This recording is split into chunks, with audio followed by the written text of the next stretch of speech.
2024 निर्वाचन में सरोज कुमार प्रधान बौद्ध विधानसभा निर्वाचन मंडली विधायक भाव निर्वाचित होगा पर राज्य राजनीति में चर्चार केन्द्रबिंदु पलटि से चर्चा रही जे पांच पांच थरर वरिष्ठ विधायक तथा नवीन पट्टनायक कैबिनेट्र बहु गुरुत्वपूर्ण विभाग मंत्री और बाचस्पति भली पदवी में रही आसीथिबा श्रीजुक्त प्रदीप कुमार अमात को हरई निर्वाचित होइछन्ति।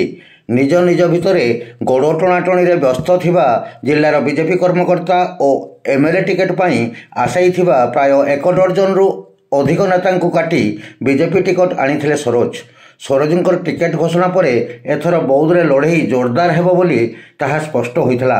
बौद्धरे 25 वर्षर चेर उपाड़ापी सरोज ही यथेष्ट बोली भोटरों मध्य चर्चा जोर धरिथिला।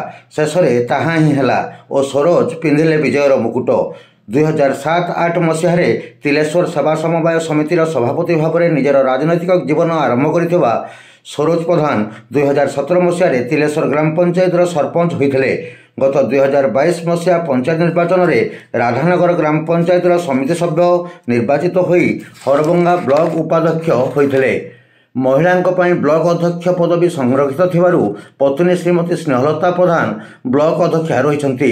सरोज जड़े स्पष्टवादी मेलापी और परोपकारी युवक होइथिबारु बीजेपी टिकेट पाइबा परे खूब शीघ्र जनसाधारण द्वारा ग्रहणीय हो जाइथिले। फल 25 वर्षर बीजेडी गढ़ बोलाउथबा बौद्धरे पद्म फुटाइबारे सफल होइथिले।